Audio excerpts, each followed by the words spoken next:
हनुमानगढ़ से बड़ी खबर, जहां इथेनॉल फैक्ट्री को लेकर के महापंचायत जंक्शन धान मंडी में किसान जुटेंगे और महापंचायत को लेकर के सुरक्षा बढ़ा दी गई है।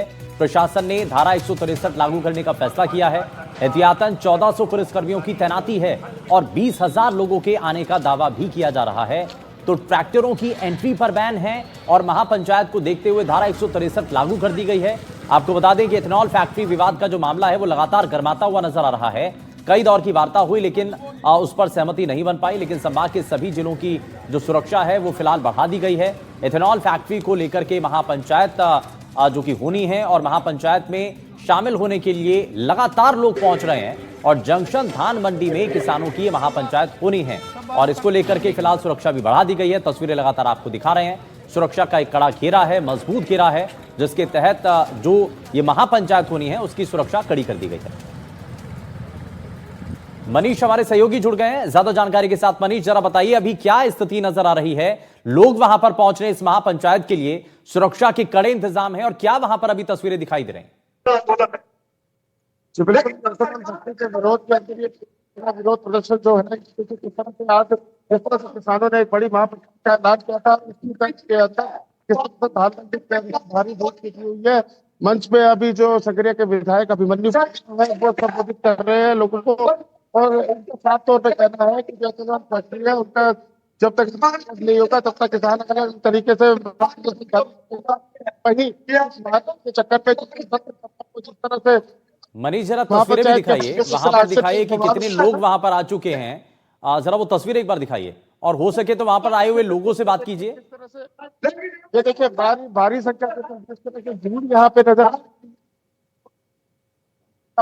किसान है वो बड़ी संख्या के अंदर यहाँ पे एकत्र हुए हैं। मेहता सभी महाराष्ट्र बात करते हैं।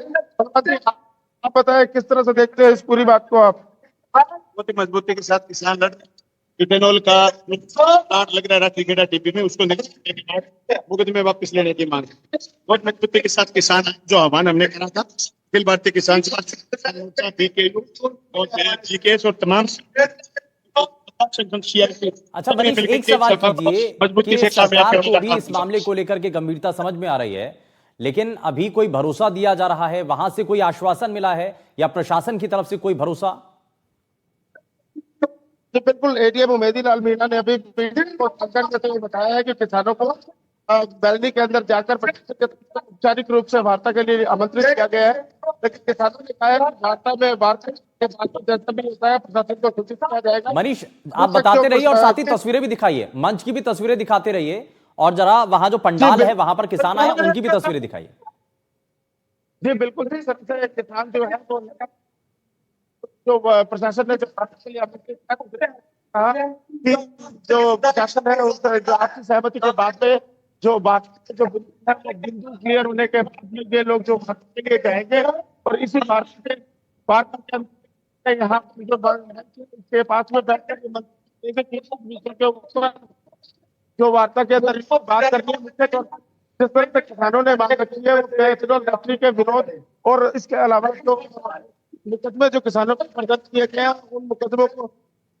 ठीक है मनीष, हम लगातार आपसे बने हुए हैं, आपके साथ बने हुए हैं और आपसे भी हर पल की जानकारी लेंगे, आगे भी लेंगे, लेकिन फिलहाल के लिए बहुत शुक्रिया। आप जरा खबरों में आगे बढ़ते हैं।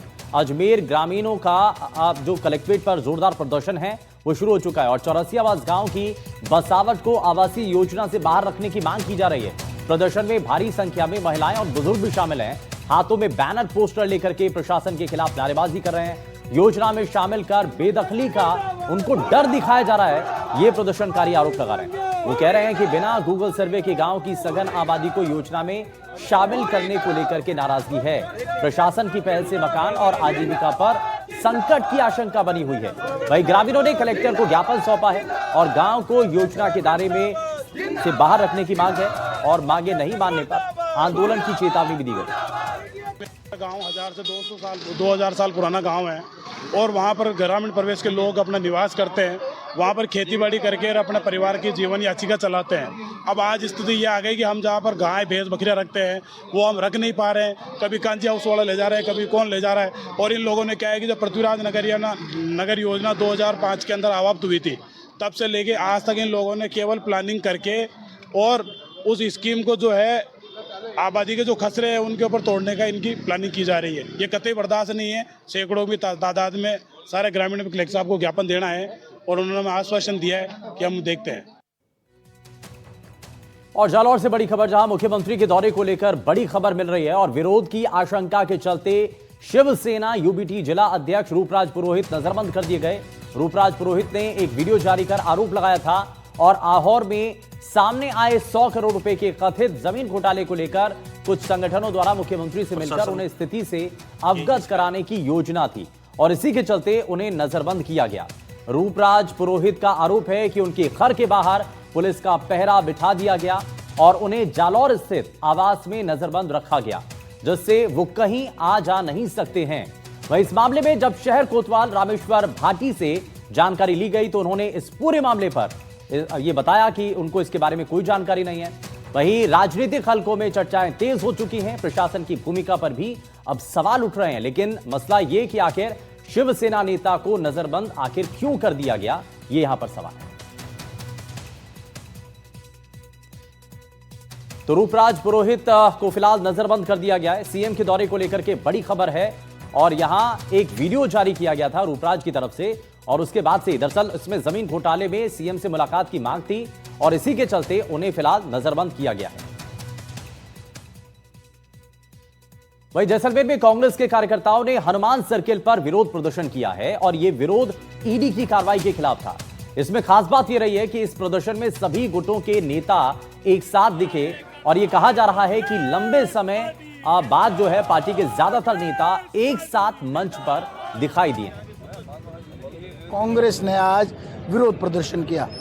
कांग्रेस कार्यालय में सभा के साथ इस कार्यक्रम की शुरुआत हुई और हनुमान सर्किल तक विरोध प्रदर्शन कर राज्य और केंद्र सरकार के साथ साथ भाजपा के खिलाफ नारेबाजी भी की गई। लेकिन इस सब में एक तस्वीर जो सामने आई वो चर्चा का विषय बन रही है। कुछ दिनों पहले कांग्रेस जिला अध्यक्ष के पदभार ग्रहण समारोह में जो हाथ मिले थे वो दिल मिलते हुए नजर आए। आज विधायक रूपाराम धनदेव तो नदारद रहे, लेकिन फकीर गुट के तमाम लोग मौजूद रहे और रूपाराम धनदेव की बेटी अंजना मेघवाल जो है वो इस प्रदर्शन में शामिल हुई। साथ ही साथ महिला कांग्रेस की अध्यक्ष, जैसे कि हमेशा से जो है वो धनदेव गुट से जोड़ा जाता था, साथ ही साथ धनदेव गुट के कई लोग मौजूद रहे। तो लगता है कि कहीं ना कहीं कांग्रेस अब चुनावी बिसात बिछाने लगी और उसको लेकर एकजुट करने का प्रयास कर रही है। पूर्व जो चुनाव रहे उनमें तमाम गुटों को जो है वो हार का सामना करना पड़ा और इस बीच पूर्व मंत्री शाले मोहम्मद का यहाँ आना, अमरदीन फकीर का जिला अध्यक्ष बनने के बाद लोगों को एकजुट करना और अब धनदेव गुट की सोशल मीडिया पर चल रही ट्रोलिंग के बाद वापस यहाँ एक्टिव होना, कहीं ना कहीं आला कमान द्वारा आए निर्देशों की पालना और दोनों गुटों को एक करने के प्रयासों में हुई वृद्धि है। अब देखने की बात ये होगी कि ये साथ दिखने वाले चेहरे हकीकत में साथ है और चुनाव में एकजुट रहेंगे या नहीं ये तो वक्त बताएगा, लेकिन कांग्रेस के कार्यकर्ताओं में कहीं ना कहीं इसको लेकर खुशी है। श्रीकांत व्यास, एनडीटीवी, जैसलमेर।